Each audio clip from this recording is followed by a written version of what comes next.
Bonjour, aujourd'hui on va voir un classique de Marcel Proust du côté de chez Swann. C'est le premier volume de la série À la recherche du temps perdu. C'est un récit captivant qui explore la mémoire, les perceptions de l'amour et la société française de la fin du XIXe siècle. On va fournir un résumé détaillé avec les principales parties, on va développer les thèmes. Je vais tâcher que ça ne dure que 5 à 7 minutes. Et voilà la structure narrative, un petit peu l'évolution des personnages.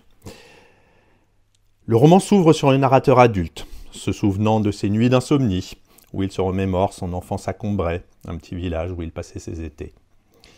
Il raconte des souvenirs fragmentés de cette époque, y compris son attachement à sa mère, son obsession pour le baiser du soir et l'angoisse qu'il ressentait si sa mère ne venait pas lui dire bonne nuit. Cette première partie introduit l'importance de la mémoire involontaire. Un jour, en trempant une madeleine dans son thé, il est submergé par des souvenirs d'enfance. Ce moment, qui deviendra célèbre, la madeleine de Proust, symbolise la manière dont la mémoire involontaire peut raviver des sensations et des émotions longtemps enfouies. L'univers de Combray est aussi rempli de personnages marquants.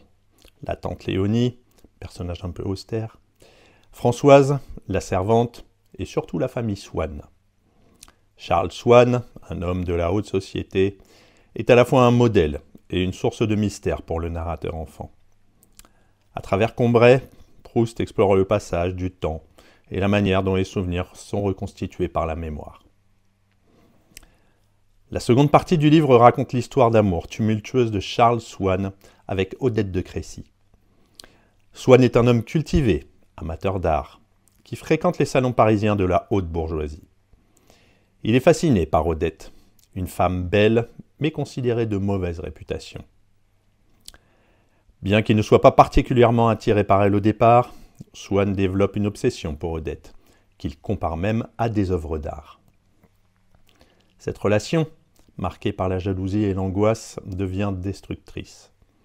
Swann se rend compte qu'Odette le manipule et n'éprouve pas un amour sincère pour lui, mais il est incapable de se détacher d'elle.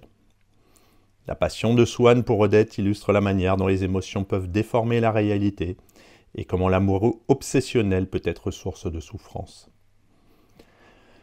Swann finit par être consumé par sa jalousie, mais après plusieurs années, son amour pour Odette s'éteint de manière soudaine. Cette section est une réflexion intense sur l'amour, l'illusion et la dépendance émotionnelle. La dernière partie, du côté de chez Swann, explore les rêveries du narrateur adolescent, notamment sa fascination pour les lieux éloignés, symbolisés par leur nom évocateur. Cette partie aborde également son désir romantique et idéalisé pour Gilberte, la fille de Swann et d'Odette, qu'il rencontre dans les jardins des Champs-Élysées. Le narrateur rêve de voyages et imagine des récits autour de ces endroits exotiques et de ces amours fantasmés. À travers cette exploration, Proust dépeint le pouvoir de l'imagination et de la projection, et comment les espoirs et les désirs façonnent la perception du monde. Les lieux prennent une dimension quasi magique pour le narrateur, représentant des idéaux qu'il cherche à atteindre, tout en se confrontant à l'écart entre le rêve et à la réalité. 5 thèmes.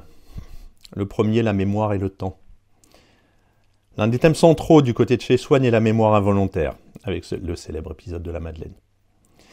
La mémoire permet au narrateur de revivre son passé et d'explorer l'impact émotionnel des souvenirs, soulignant la manière dont les moments ordinaires du quotidien peuvent être investis d'une signification émotionnelle profonde. L'amour et la jalousie. L'histoire d'amour de Swann pour Odette est un exemple parfait d'amour obsessionnel. Swann, autrefois rationnel, se laisse emporter par sa passion, qui devient pour lui un piège.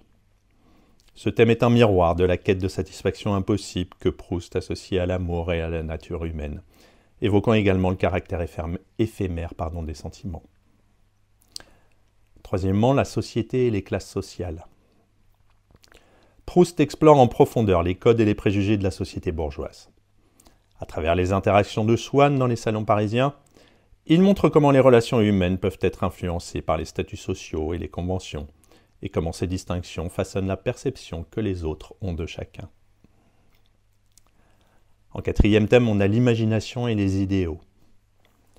Pour le narrateur, les noms de lieux, de personnes et d'événements ont une dimension presque magique. Ces mots évoquent des mondes d'aspiration, de désir, de rêve, montrant comment l'imagination crée des idéaux souvent éloignés de la réalité. Et enfin, la quête d'identité et la nature du moi.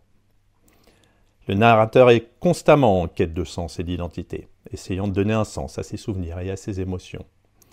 Cette quête introspective est au cœur de l'œuvre de Proust, une recherche perpétuelle de soi qui se reflète à travers la perception du monde. Pour conclure, Du côté de chez Swann est une œuvre complexe, qui analyse la manière dont les souvenirs et les émotions façonnent notre perception du monde. Le roman se déploie à travers des récits entrecroisés de la vie du narrateur et de ses proches, marqués par des réflexions philosophiques sur le temps, l'amour et la nature humaine. C'est une exploration de la manière dont la mémoire transforme les événements du passé en expériences vécues, et comment l'individu se construit à travers ses souvenirs et ses aspirations.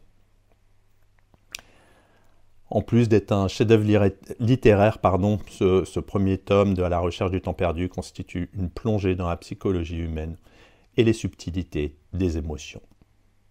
À bientôt.